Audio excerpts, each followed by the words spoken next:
This week on Bros, Bibles, and Beer. You're trying to offset all of my dude energy.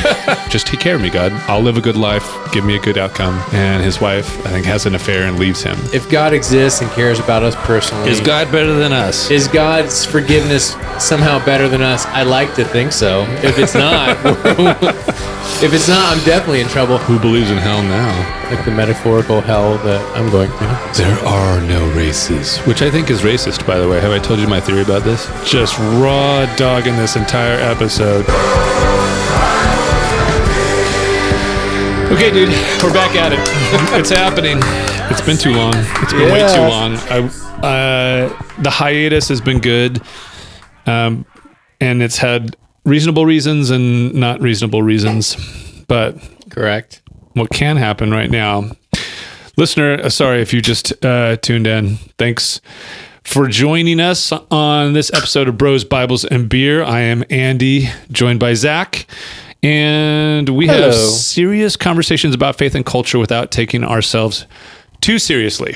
Correct. And tonight, no producer. No producer. One camera. Single cam. We're just raw dogging it. Just our one angle. Just raw dogging this entire episode.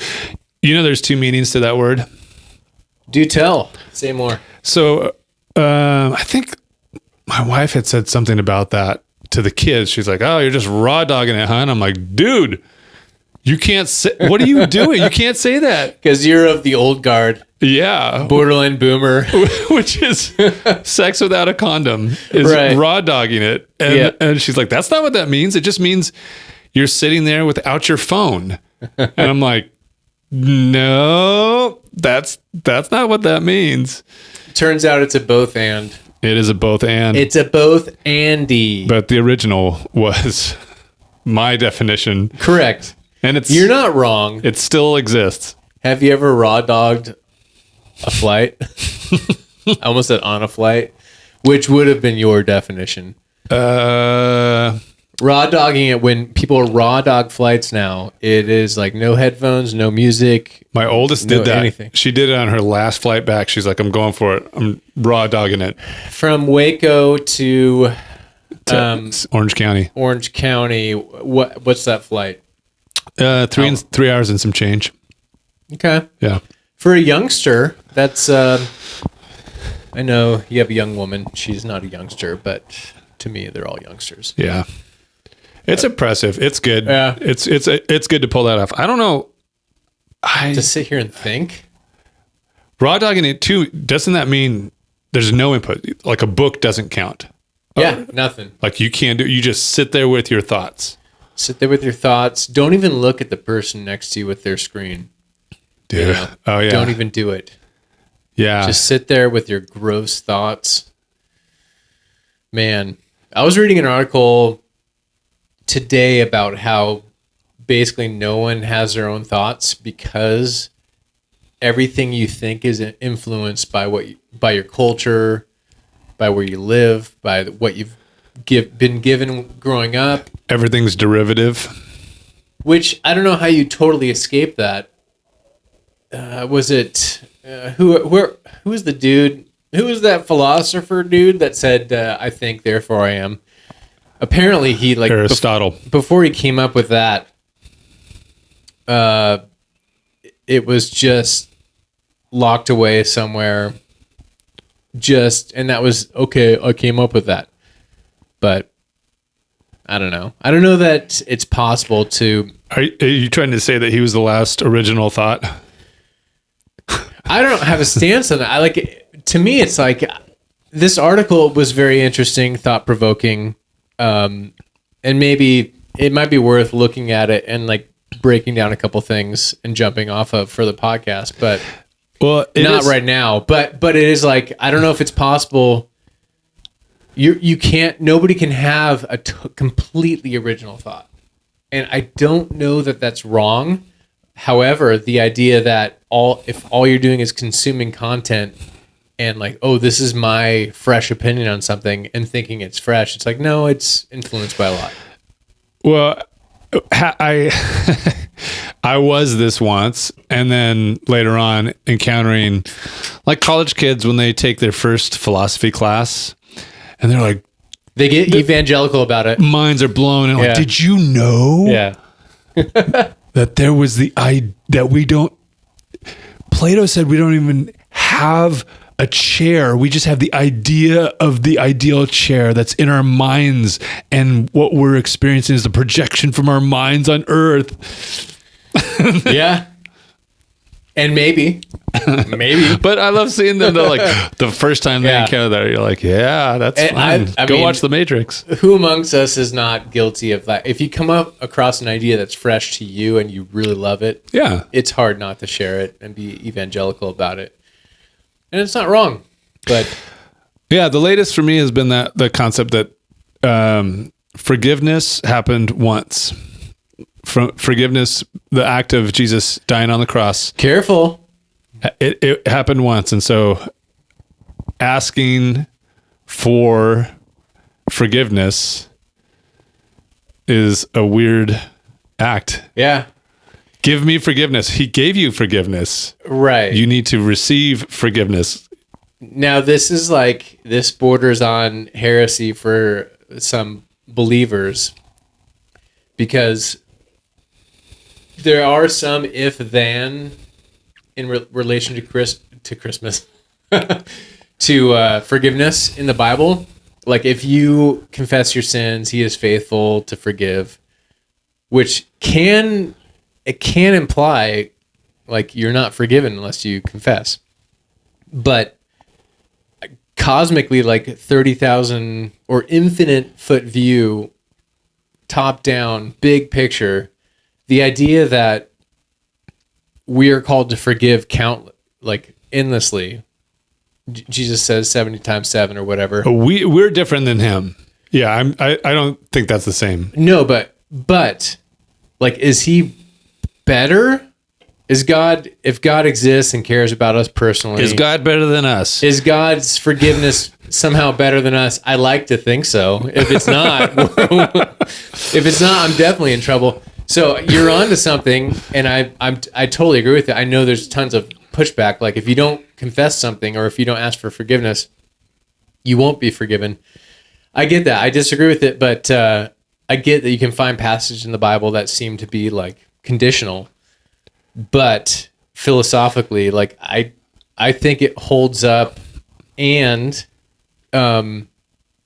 it's just I don't know. Isn't it just it's accepting the forgiveness that happened? Because if the real translation or the underlying meaning is you need to go request it again, that means then it needs to happen again because it hasn't happened yet.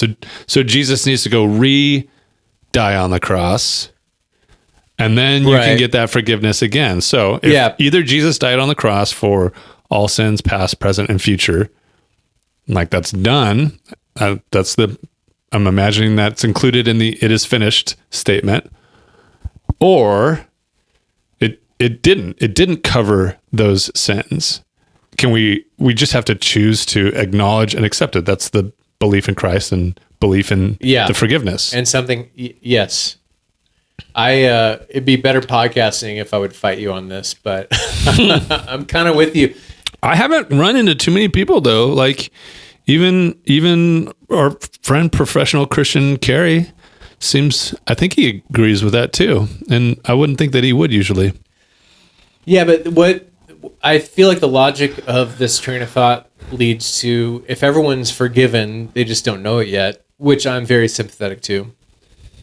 Then can anybody really be damned because they already have forgiveness? You can reject forgiveness or not accept it, right? This is true, and that will have consequences in your real life.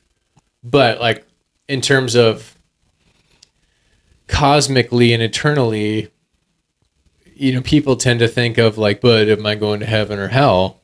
And if everyone is forgiven, whether they know it or not, then... But you're not forced to receive it. This is true. And and let me just backtrack a little bit. I think the idea of confessing your sins before God just saw your shirt.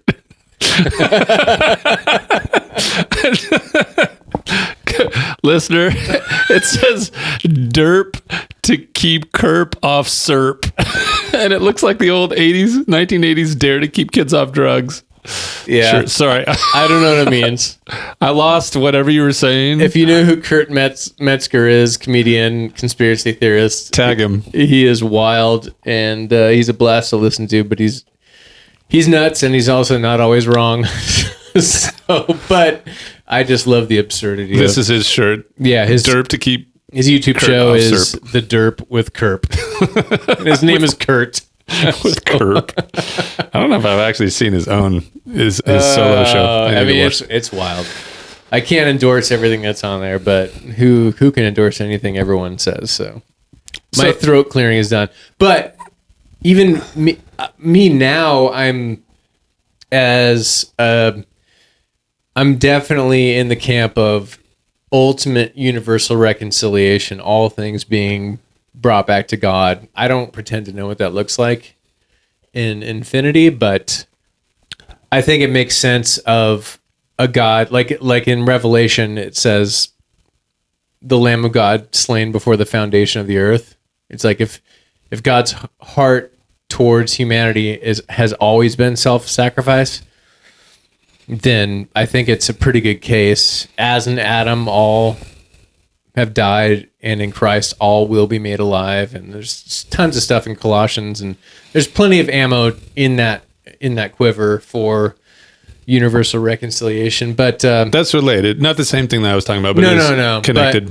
But even so, the idea of confessing your sins before God, I think, can be a healthy thing and is healthy. Like acknowledging where you're at. Yeah, I'm not suggesting that part shouldn't happen. No, and I've even tried to re-engage with the practice of confessing things I think are sins, because I think it's healthy to kind of to acknowledge it, even if I know I don't have a lot of like shame spirals of like, oh shit, I did that, and now God hates me right now, and I like that was like a thing in my past. I don't have that anymore, but kind of re-engaging with acknowledging things in my life that I think I'm messing up in personally and to myself.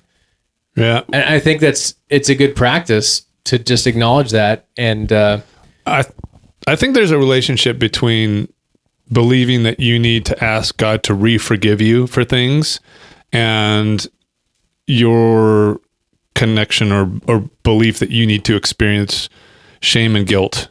I'm not saying that we should be sociopaths and like have no emotional response to things that we do that are wrong, that are sinful, that hurt other people. Like, yes, take responsibility for those things. I would hope that you would feel some remorse. Like, I'm not advocating to be remorseless people, but most of us aren't serial killers. Most of us, tend to sin in ways that are not life-changing necessarily. And at the same time, I think it's just a common belief system. It's a common mental activity to go, I'm so bad. I'm so terrible. I deserve to experience some level of punishment. And so I should punish myself here for a while and wallow in some shame.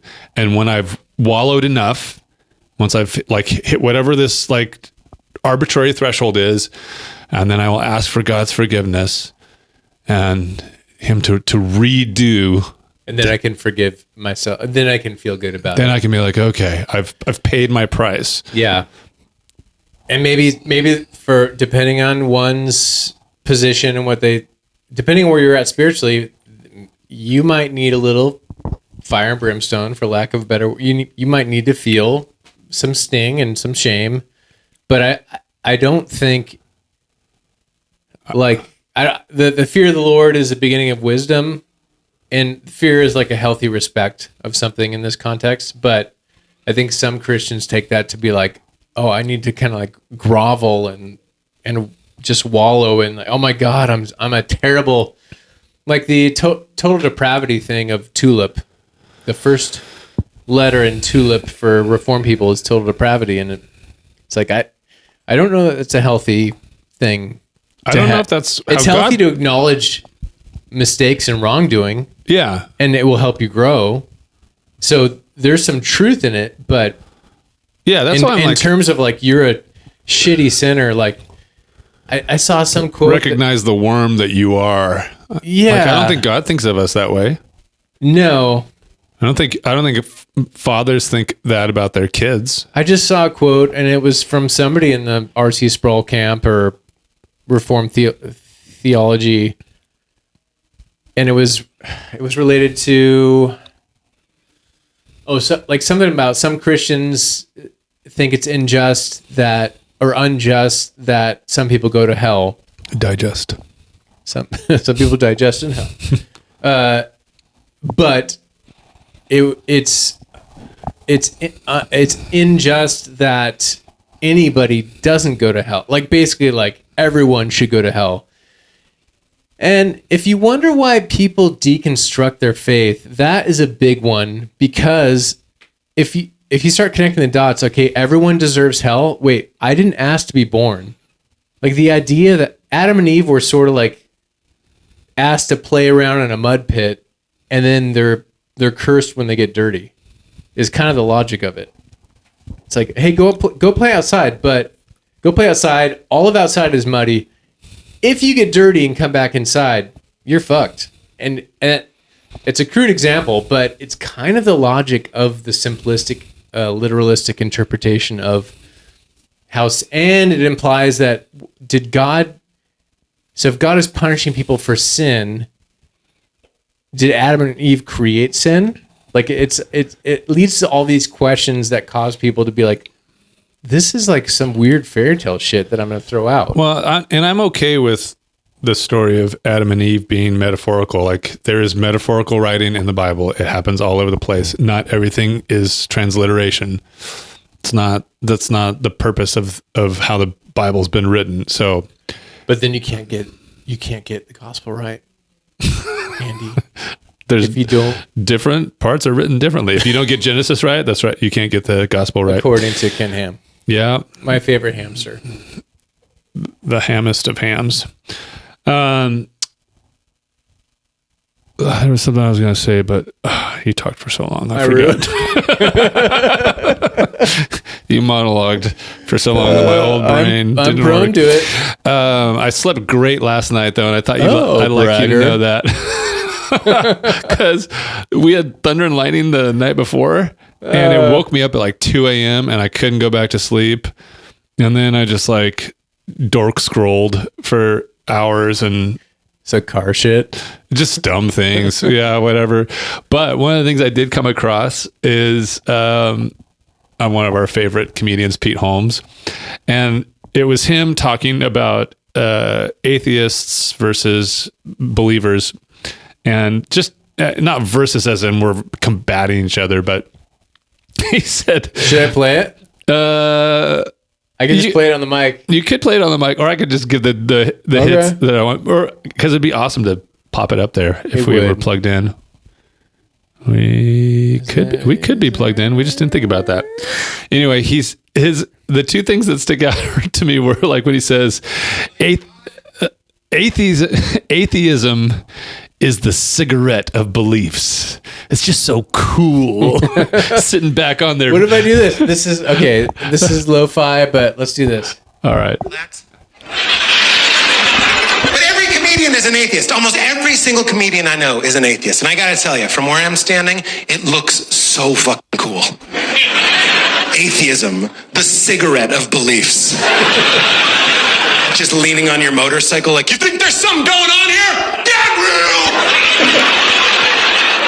But I personally, I'm so tired of comedians burning down a straw man, making fun of people who believe in God, being like, do you really think a talking snake gave a naked lady in a poo? Like, come on, it's a metaphor, Ricky. Like, my God is not an old man in the sky. It's a metaphor for a mystery that absolutely transcends all categories of human thought, including being and non-being, but that's too many words for the back of a quarter. Barry Taylor, the road manager for AC/DC, said, God is the name of the blanket we put over the mystery to give it a shape. Shouldn't I have learned that in church? Why am I learning this from Barry Taylor, the road manager for AC/DC? Some people think God created the universe. Some people think nothing created the universe, which is the funniest guess.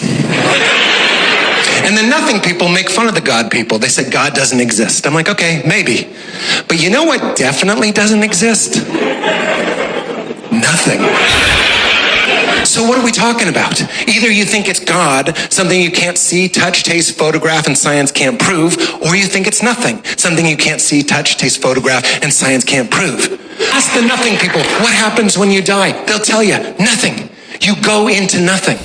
I'm like, you mean you merge back with your creator? That's heaven, bitch. When he says, you mean you merge back with your creator, you hear people like gasp, like, holy shit, like what? Yeah. I love his perspective. It's so good because he does believe in God. I don't know exactly where he lands on. I don't know if he'd call himself a Christian anymore. No, and he grew up with full like youth group culture, like we did. Well, like, so I was listening to a clip of him being interviewed by who's that guy, George something or other, the young guy with the beard who recently was like, if I become a Christian and an influencer, I can get Janko. Yeah. The Janks. Yeah, Jenga.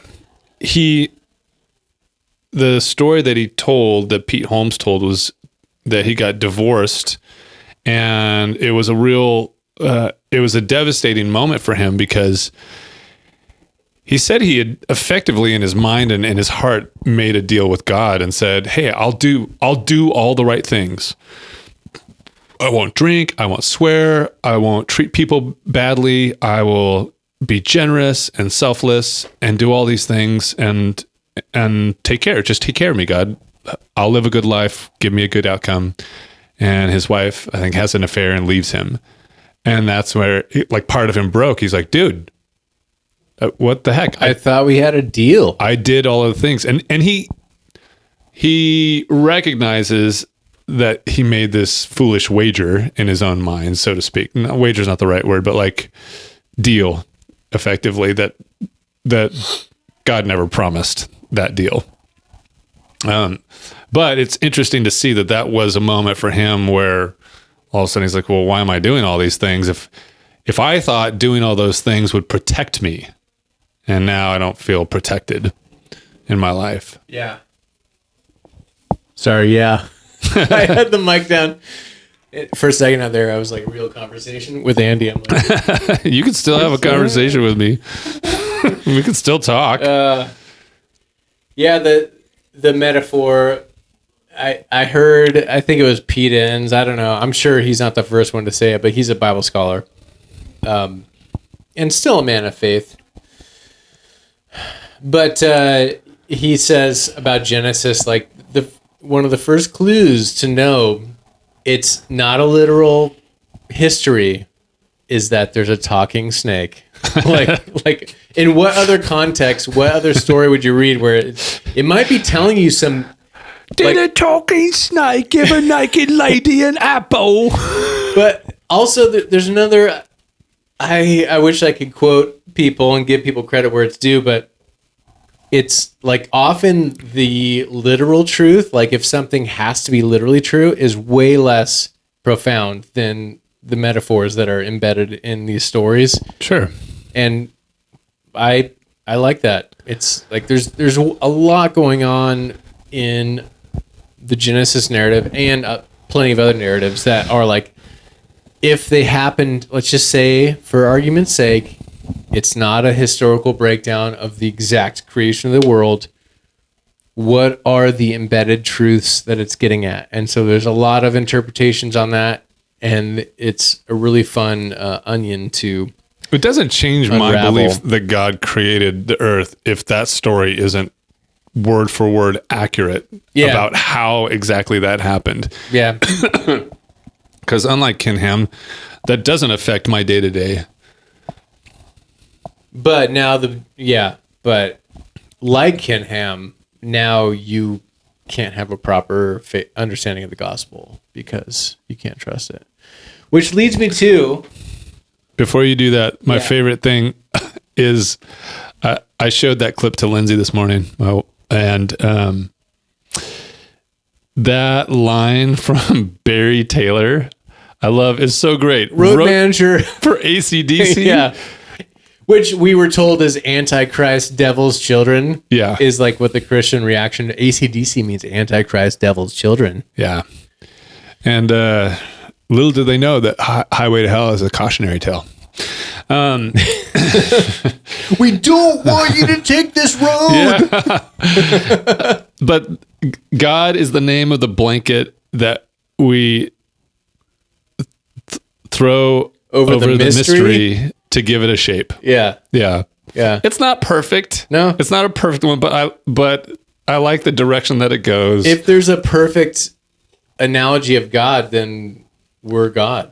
Or we've cracked God code, and that's weird. Yeah. That feels weird to think we can like understand it all. So yeah, I think it's a helpful perspective for our ability to understand things. And also it seems like it's endearing that like this is what humanity, we're trying to do this. We're struggling to wrap our minds around it. And so we do the best that we can. I don't know. I can't figure this thing out. So here, I'm getting the shape of it at least. Even like that, the mental picture is so good that you're going, I can't even see what's underneath it. It's still a mystery, but maybe I'm starting to see a shape. Yeah. And is it, doesn't Israel mean, I'm going to make a fool of myself. Mystery blanket? Mystery blanket. Israel means mystery blanket. We've all known that. Podcast over. No, it's like when isn't it Jacob that wrestles with the angel or whatever? Jacob wrestles and gets his hip. Maybe it's Jacob gets his hip busted. He who wrestles with God. But the idea that you can sort of wrestle with the divine and survive metaphorically, that's like, and Job kind of points to this, like God's not worried about the questions. I think Esau means blanket that cuddles God. That's what Esau, right? Yeah, I love that book, that storybook, Esau's Fables. That's dumb. That one's dumb. Timely reference. Mine was actually fine. For our age, and most of our listeners are in our ballpark, Aesop's Fables. It's not terrible. It's not great though. I'm not deluding myself. It's not even close. Has nothing to do with word. Mine's at least topical. Yours, nothing. Hey, can you taste? You probably should have done it before and after. On the bourbon that we have, I'm using this like special lime water that one of my old neighbors gave me. Lime? Does it have like from limestone? Okay. Oh, so like minerals in there that react well with the bourbon, which is like how they make the bourbon. It's from Kentucky. The lime water. Hold on, I'll read it. It says old What's limestone. What's up, Dave Millsap? Kentucky? Shout out to Kentucky. Yeah. Old limestone mixing water, the official companion of Kentucky bourbon. You want me to tell you what it does real quick? Sure. Okay. Sorry. Thanks. We're not, this episode's not brought to you by Old Limestone, but it could be. Could be if you sponsored us. Just a splash and you'll taste the difference. Why bourbons are made in Kentucky. Kentucky's limestone aquifer produces a pure, velvety, smooth water with hints of calcium and magnesium that's ideal for making bourbon, and it's found nowhere else. Ordinary tap water contains iron, which turns a bourbon mash black. Not Old Limestone. It says Old Limestone. Old Limestone brings out the taste of your favorite brand and never alters it. 100% limestone filtered water, great for ice cubes. Purified through reverse osmosis. So anyway, I think it's supposed to make it better. Does it taste better? It tastes great. I don't know if it's better. I didn't do it before and after, but I like it. And even, I've always heard the splash of water, like a little bit of water in there. There's some chemical reaction. Thing. Yeah. Oh, it's getting me tonight, though. Heart bourbon. I had a little heart bourbon on the way home, and I could sense it. And I thought about tonight. I'm like, should I go for it? But maybe I can power through. Delicious. Mouth noises. So we have strike 2 in 1 month against Bethel. Oh yeah. Yeah, and I watched an hour plus long interview with the victim. This one is someone who stated basically she was groomed by someone whose role was the prophetic overseer, Ben Johnson. His role was prophetic overseer. And so she tells her story and basically says, yeah, he was taking advantage of her and physically. And I don't know if it got to. I don't think they had sex. No. Maybe they did. Not the story you. What is the what was that podcast? I want to give credit. Oh, exclusive interview. That's how. Okay, sorry, that was loud. Wake Up and Win podcast. Is one of the ones that was talking to. It says Bethel survivor, which seems dramatic, but in this case, maybe not. Maybe. But it was more sort of grooming and like extended touches and like sort of and like ramping up this behavior of taking advantage of somebody that was a loner. And Yeah, she talks a lot about him like building it up and, hey, you can trust me. Hey, I'm your spiritual father. I can, you should trust me. Ben Armstrong. Yeah, Ben Armstrong. You should listen to what I say. I want the best for you. And then puts the moves on her and basically has an affair with her. And so while we don't know, no one has been charged with anything to my knowledge. I think he got removed. I'm not pretending to say that like there's a non-zero chance she made this up. There's a non-zero chance that the Ben Stolz guy, no, the other dude who got Sean Bowles. There's a non-zero chance that he is innocent as well. I'm not interested in being judge and jury on either of these guys, but what sticks out to me is that when you start having a couple of these things happen, I just think, okay, is this the next Mars Hill? And not that are we going to get another Mark Driscoll, but are you having another church-wide failure on that type of scale, which I think ultimately would be related to leadership. At some level, you've got leadership that's allowing these things to happen. Yeah, and Bill Johnson, he's the lead guy at Bethel. He's saying the right things, like, hey, we discounted them at first, and we preferenced, he's like, we had the wrong emphasis, and we didn't take this seriously. We're sorry. We didn't prioritize the victim story. But there's other things, like there was a guy connected to Bethel that was trolling people's social media posts to glean prophetic information. So in services to be like, I feel like there's someone here. That's Stolz, right? Is that the same one? Yeah, I think Sean Stolz was the guy who was doing, not this guy. Sean Bowles.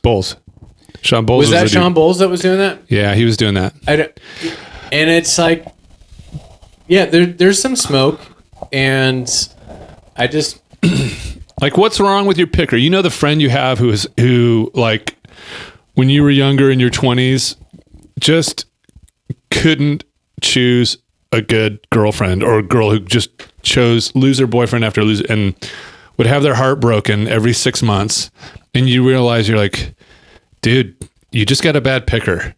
Yeah. You don't have good judgment in choosing. And so I look at this, I'm like, okay, picker, please. What happens if another one comes around? Okay, like how many of these, at what point do you go, someone's got a bad picker here, which means you've got poor judgment at a leadership level. What else is going on? Yeah, and the incentive is, I mean, in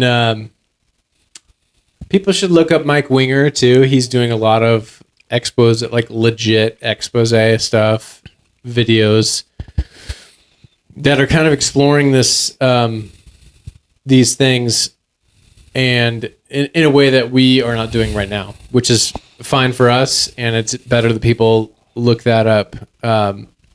But that I feel like that ministry lends itself to the type of person that wants to capitalize, like the prophetic speaking into people's lives in a way, like there's so much, it's open to so much manipulation that it warms, this is perverse and dark, but it warms my cynical heart when it comes to the institutional church that takes advantage of people, and it doesn't often happen intentionally. It's like death by 1,000 cups, little cups. Death. Well, that's would Death be by us 1,000 if we cups. keep going. Yeah. Well, maybe I'm there. But How many cups of bourbon do you think you've had in your life? 1,000? oh, Do you think you've had 1,000? 1,000 cups? No, I don't think so. We should do some math later. Hey, producer. Hey, producer, next Producer time when that's you're not here. Yeah, non-existent producer. What does 1,000 cups of bourbon look like? Yeah, let's do that math. You'd have one per day for 3 years. I don't know. I was rambling, but I think the impulse for institutional church. I bet you have had 1,000. Maybe. Sorry. And this is the result. I bet you have had 1,000. I'm wearing a derp shirt. Yeah. That's the result, people. I feel like the impulse, if you're running a church, is to defend the institution first. And it's understandably because something like Bethel, it's a big organization. It's a machine. And you can convince yourself that overall, we're doing kingdom work. It's a good thing. So don't disturb the kingdom work. So you shove these things aside, or you just try to sweep it under the rug. Yeah. And it does feel like there are a couple things coming out now, and maybe it will give encouragement to other potential victims that have been fearful, and now they know they're not alone. Yeah. And so you might be right. Like this. I'm not rooting for them to fail, by the way. No. I'm not hoping that this turns out to be bad. I'm just saying, like you had mentioned, this feels like smoke. 2 in 1 month feels like smoke. Yeah. And that's kind of typically how these things go. You'll get one to come out, and then the next person's like, okay. And they've done these studies before where, like, have you seen that that Lollapalooza, the clip from Lollapalooza? Some kid's outside dancing by himself on the green, and no one else is with him. He just keeps dancing. It's like 10 minutes, and finally one guy comes over and starts dancing with him. Yep. And it's just the two of them there for a while. Then the third comes, and all of a sudden, hundreds of people surround them, and everybody starts dancing. That is an effect. I forget what it's called, but that effect happens. And so, I'm smiling when I say this. I don't mean to be smiling because it sounds like I'm hoping that this will happen. If there's wrong stuff going on in Bethel, and there's an unhealthy culture and unhealthy things happening, then I do want that to happen. I want that stuff to come out. Yeah.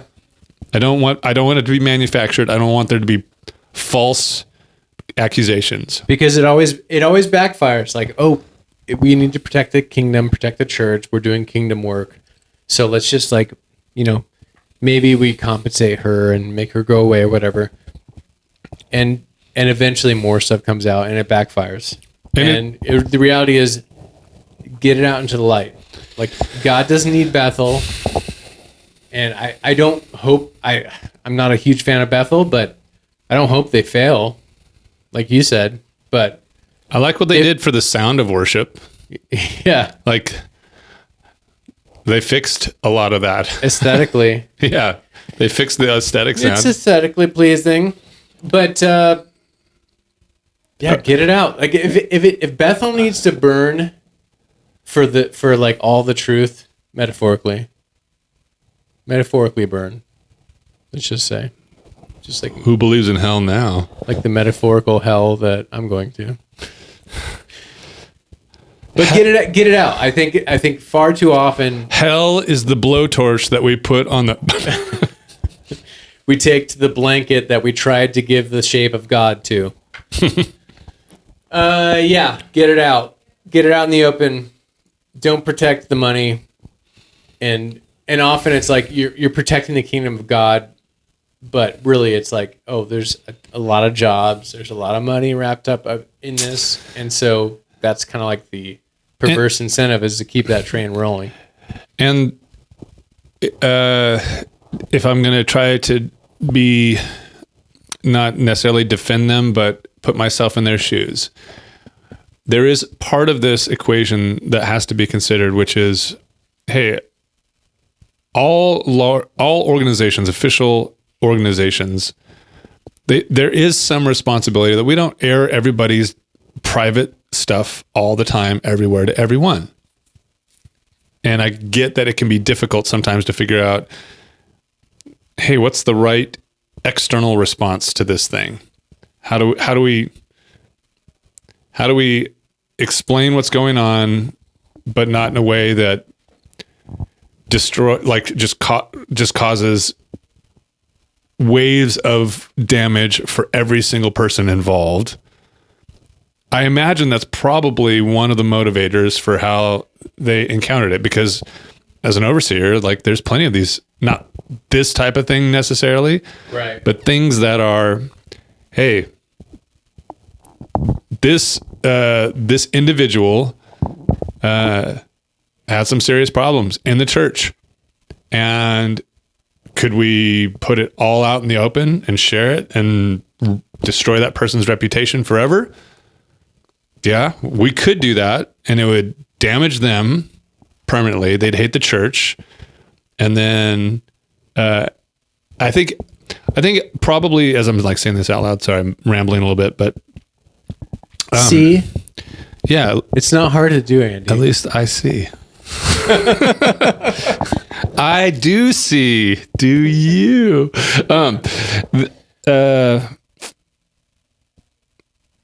I guess maybe one of the differences is are other individuals like hurt, and to what degree because of this person's actions. So that probably has some effect on how do you publicize this. Right. But what you don't want to do is what they're doing. You don't want to be in the place that they're in right now, which is now you're playing off your back foot. You're in reaction mode and like, okay, shoot, don't look like we were covering this up. Yeah.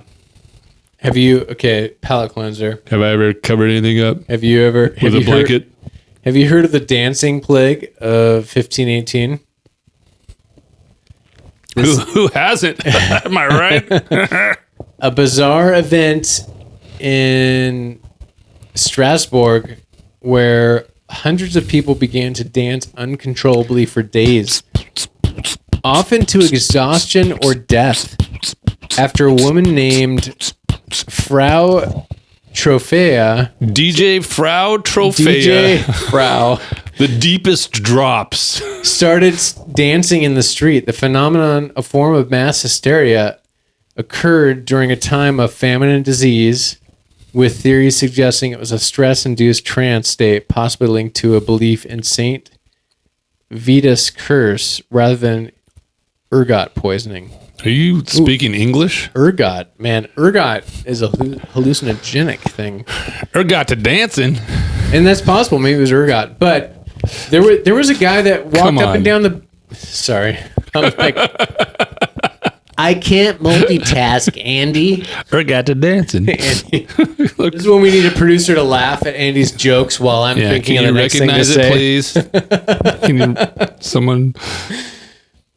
But it just shows like there are these like cultural things, or I don't know what point you're making right now. It sounds like she was tripping out, and that they were all. but other people poisoned. joined in and they kept dancing for days, and some people died from exhaustion. Dude, dancing until you die. But also there was a famine going on, so. Oh, But it goes to show like the social contagion can take effect. which you had brought up something related to that. It sounds like it might have actually just been contagion. Yeah, Not social contagion. It might have been actual contagion. There was a guy, was it Malibu, that was just walking up and down the beach, and I don't know if he was dressed like a monk or something, but he would just like take slow walks every day, and then like people just started walking with him, and he never said anything, but people just every day more people joined, and they would just walk. And he just murdered them one at a time? With his mind bullets. But it goes back to like, we have original thoughts? Like we're very prone to influence, and you see people doing, or if you become a part of a tribe, you will try to maintain that identity even over, like, you would die before violating that identity. The most a good example of that is one of those, the Kool-Aid cult or whatever. It wasn't Kool-Aid. When he busts through the wall. Is that what you're talking about?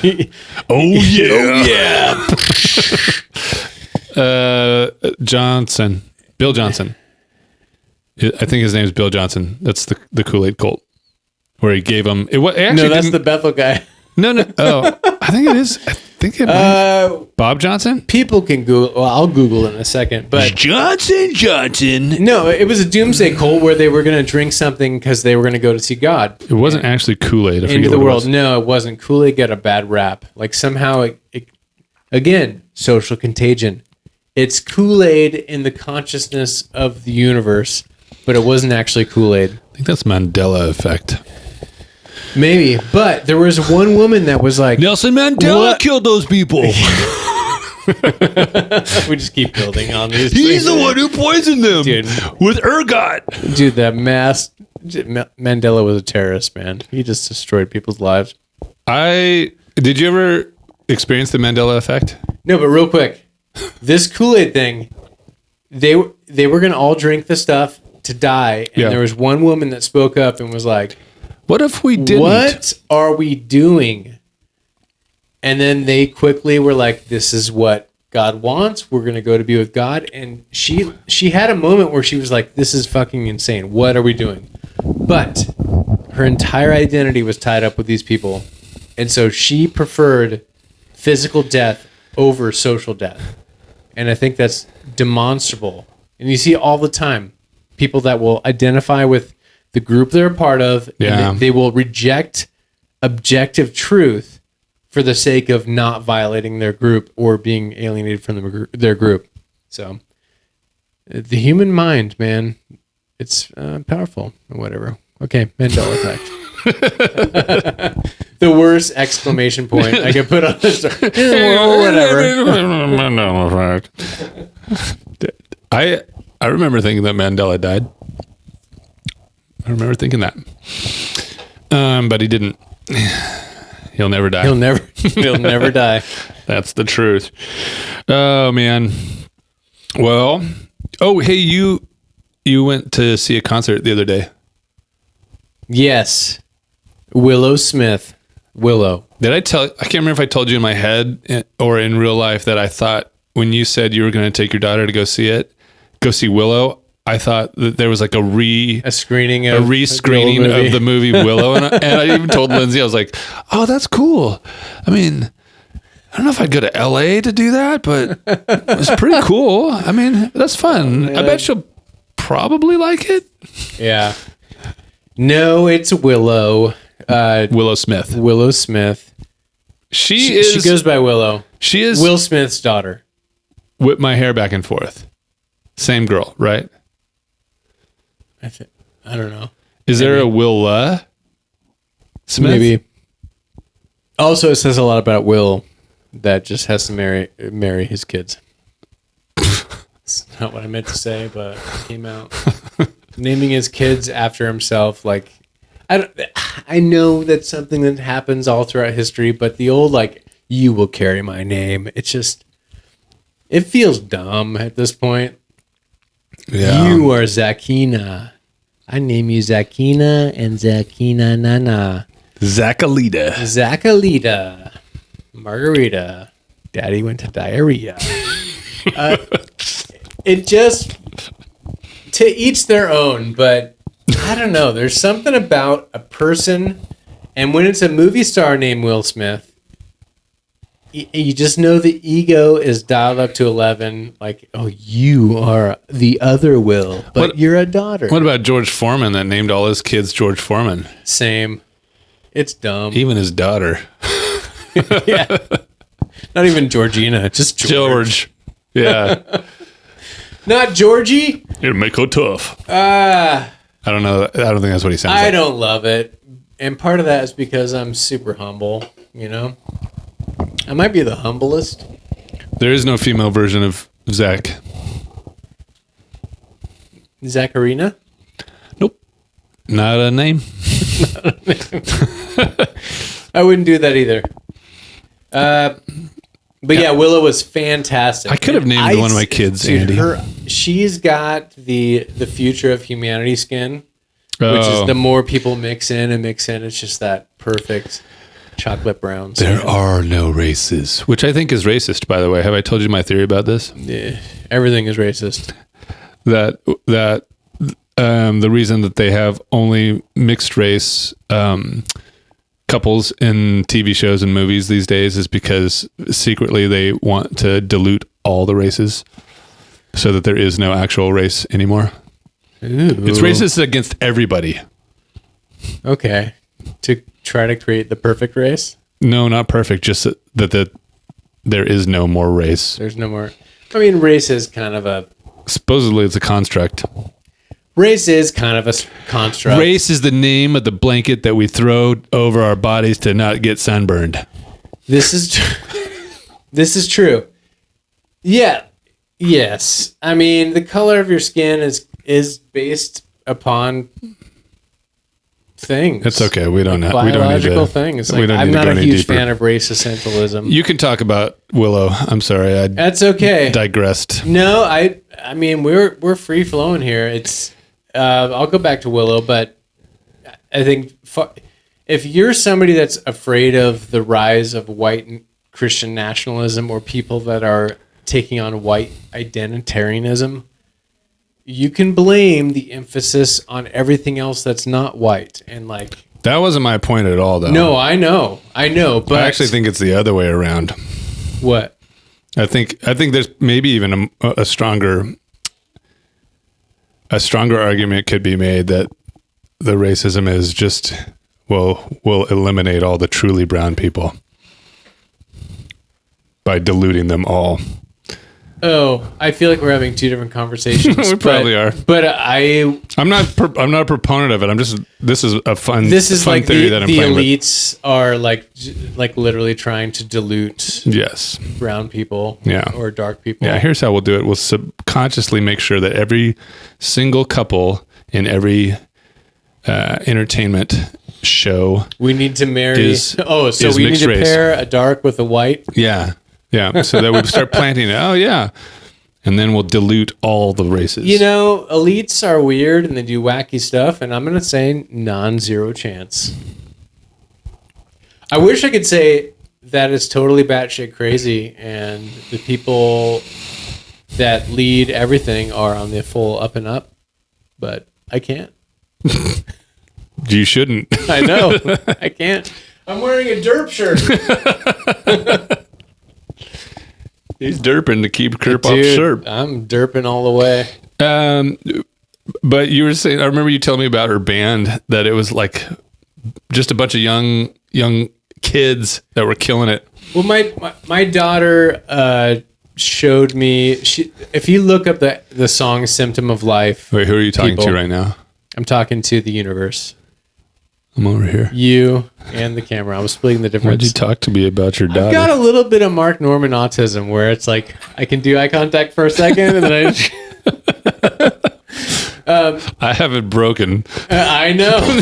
And maybe that's why I'm like, you're winning the alpha battle. I'm like, I submit. Look at me. Oh, God. With your face. My daughter Aubrey showed me Willow. And she's got this song. I mean, if you look up "Symptom of Life," it's a fantastic song. It's hooky and jazzy and creative. And it's Will Smith's daughter. Or it's Will Smith's daughter. And so I instantly went to judgment of, nepotism, like best producers, here you go, musicians, everything. Handed to her. But then you go see her and it's like she's got the chops, and she's not the craziest musician, but the rhythms they're working with and the syncopation and just all the weird time signature changes they do. And she's playing simple-ish jazz chords and just kind of sliding up and down the neck. But to sing that and to play that at the same time, even though she's not like the best, like she's not doing the... Then I don't want to see it. She's got the chops. And the people around her were like... in their, I'm guessing all 20s. Yeah. And drummer, bass player, keyboarder, piano. And it was insane. It was awesome. The drummer was absolutely fantastic. I couldn't take my eyes off her. Was there, did they do any cover songs? No, just top to the new album that came out the day after. They just played top to bottom. No new stuff. At the Blue Note in, I think, Hollywood on Sunset. And a great jazz club. No bad seat in the house. That's cool. I saw Aziz Ansari walk by. Oh. And I know I saw people that you could tell just by the way they were dressed. I'm like, oh, you're somebody in the industry. You're somebody or something. But I recognize Aziz Ansari, and he was walking very quickly to get to the back corner. Like, kind of like the head down, like, nobody talk to me. I'm important, don't talk to me. I've told you my Aziz story, right? Maybe, but refresh the audience. I met him once backstage at a after party thing for the roast of James Franco, Comedy Central. How'd you get back there? Because I was working for Taco Bell corporate and they were the main sponsor, and I'd had a good year, so I got to get that little boondoggle VIP pass. Nice. And I brought Ralph Polendo as my date. Nice. Yeah. And so I met this is the most celebrities I ever met in my life. Dude, if you want to bring... That's the guy you want to bring because his eyes will just mesmerize everyone. Yeah, we cruised all over. I took a picture with Jenny Garth from 90210. Okay. And then later selectively cut all of my coworkers out of that photo, so it's just me and Jenny. Yeah. Sorry, babe. Nick Kroll, Bill Hader. I met DeAndre Johnson from the Clippers. Wow. He was huge. He had the biggest Cosby sweater I've ever seen. Wow. Yeah. It was star-studded. Did he put the pill in the drink? He was like as happy a dude as you can imagine. But Aziz was brief and just like disinterested. And I was like, well, hey, I'm sure you're busy. Can we just take a quick photo? We're backstage. It's only celebrities around and like a handful of us. Yeah. Or not backstage. We were in the special lot. And he's like, oh, no, man, I don't do photos. And I looked at him and I was like, all right. My company basically funded this whole thing. You started to cry a little bit. And it's just lame. It's unnecessary because every single other celebrity who was there was like, sure, whatever. And it's not like you'd be swamped because there's thousands of fans roaming everywhere. We could have been done with it by now, Aziz. And it was just unnecessary. And I told him, I was like, dude, I'm a big fan. It'd be great. 2-second photo. Oh, no, man, I don't do photos. And I looked at him, I was like, dude, this is an unnecessary power move because Jenny Garth is way better looking than you. And she took a photo with me. Also, she was super drunk. Should I be surprised? No. Let's just pretend this podcast blew up. Yeah. And like you had some street recognition where like there would be people like, oh my God, yeah, I like your podcast. Or people would be like, isn't that a guy? Like, yeah. Do I know him? I can identify with somebody, not saying that would be at Aziz's level. Aziz can't go out of the house without somebody asking for stuff. So there's part of me that's like, I get it, but in that space, in this setting, unacceptable. You're not in public. You're not going to be like, dude, sign my boobs. Look, man, I know it's not the same. However, I once was in Orange County's #1 indie band that beat both Young the Giant and Know the Doubt. Young the Giant and Know the Doubt. I thought you said young vagina and Know the Doubt. Yeah. You did beat No Doubt and Young the Giant. and Young Vagina. With the Epstein files, we should probably clarify. Young means adult young vagina. I don't know why I'm keeping talking. But Stop talking. we had fans who I've always thought about that. Any interaction that I've had with them, I was like, it doesn't matter if I need a loadout and I need to get out of here. Just fucking be nice. Yeah. Just be a nice person. We're really talking about a minute or two. Seriously.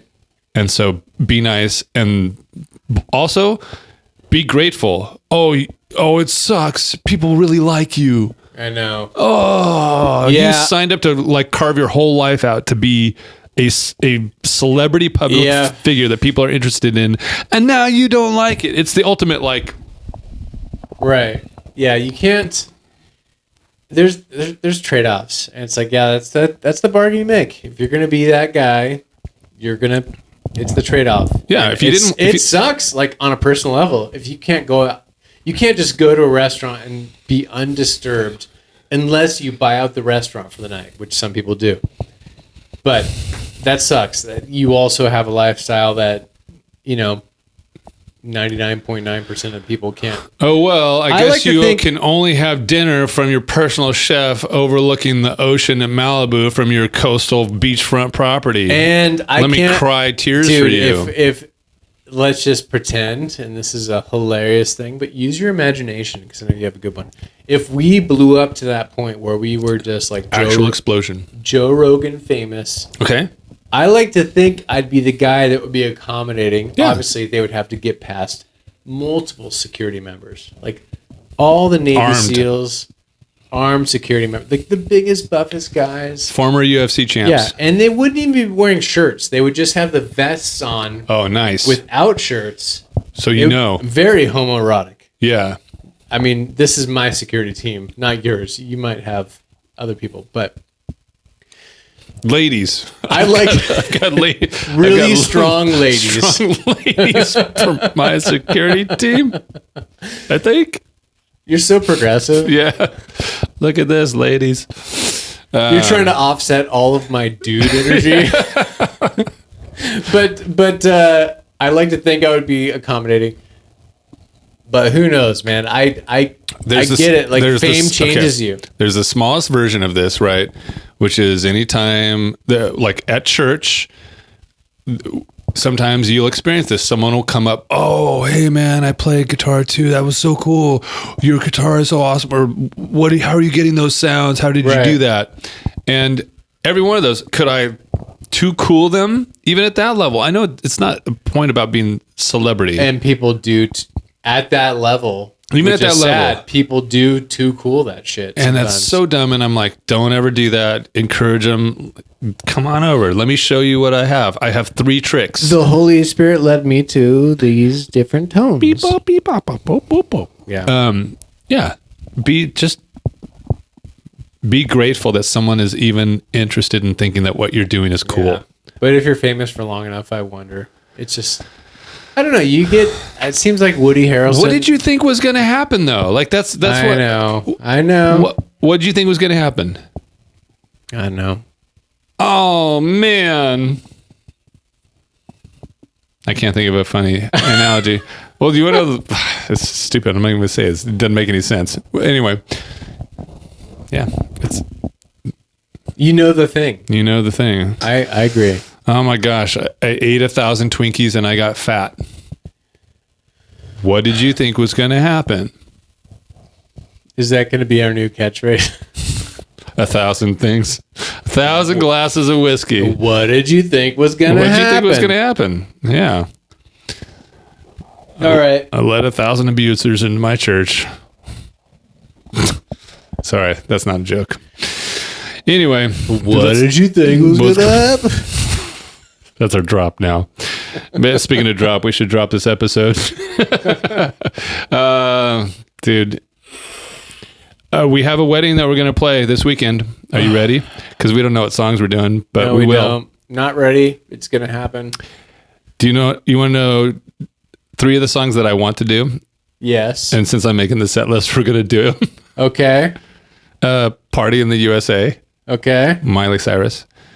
That Melissa Etheridge song, I'm the Only One. 'Cause I'm the only one that drowned in my desire. It's fun. Yeah. And it's easy. And? Power of Love. Oh, yeah. Yeah. As long as we got the keys. I think we will. Yeah. Since Groom, Steve, is going to join us for keys for a little bit. Steve. Yeah. That should be fun. All right, man. You want to wrap it? Sure. All right. Let's bounce. Sorry, we didn't get to Pam Bondi making a fool of herself. Oh, we could do that. Yeah, next. I actually like the idea of exploring the concept of truth versus team, because right now it's like a lot of like, I will protect my team on all sides. This is direct, I will protect my team over like the actual facts on the ground. And that'd be a cool concept. Truth over team. Or in the words of Michael Malice, the average person doesn't look through the world in a true versus false filter. It's a us versus them filter, which is a really good thought to explore as a human being, because we all do it. Yeah. In various and ways. And the twisted part is that they think it's a true versus false. Right. But reality, you're just defending your team or your tribe, or taking the Kool-Aid before, as opposed to taking the Kool-Aid to stay with your team versus. Which is why people who are mad at the Dodgers for constructing perfect teams are just haters. So we can both do. And they're just crybaby haters because You're talking to me right now. Their owners don't want to invest in a winning ball club. Which is true. I have the truth over your team.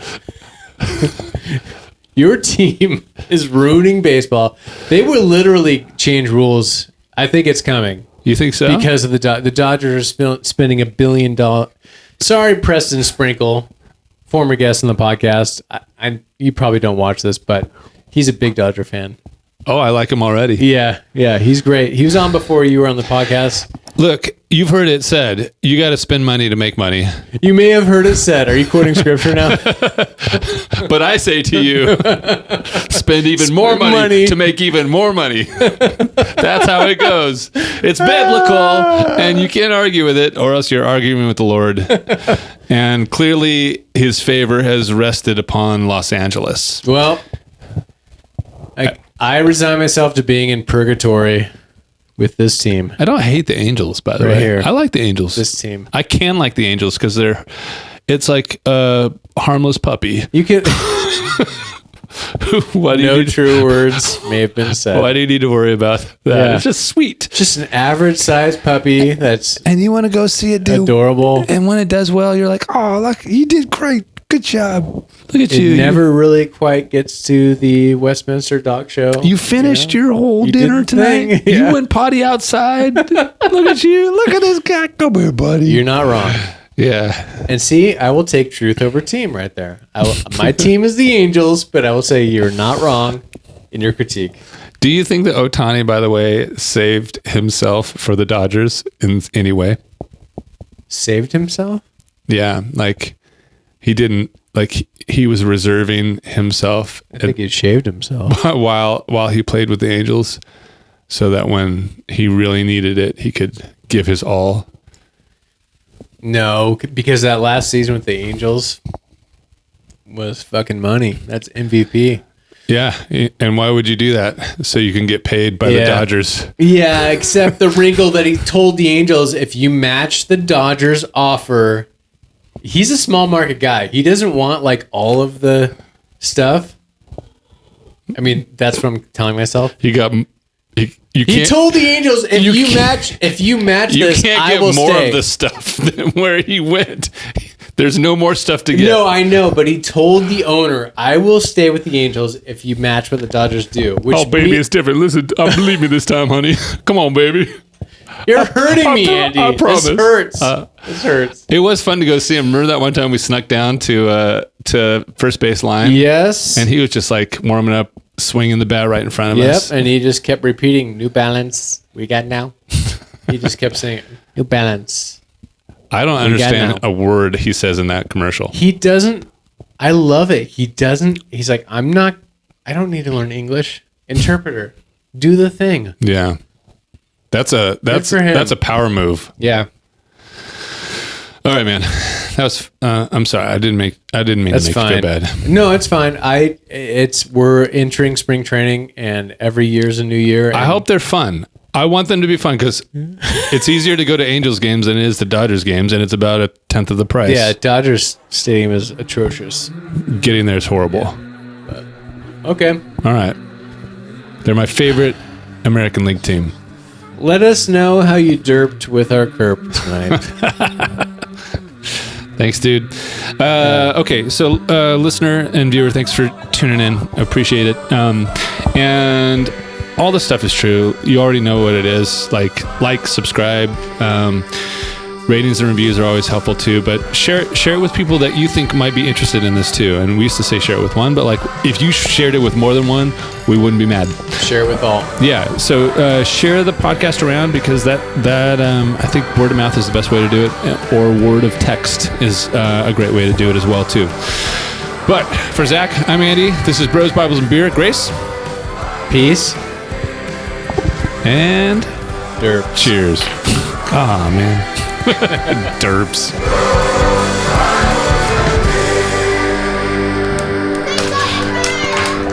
Yeah, someone tag Kurt Metzger on this one.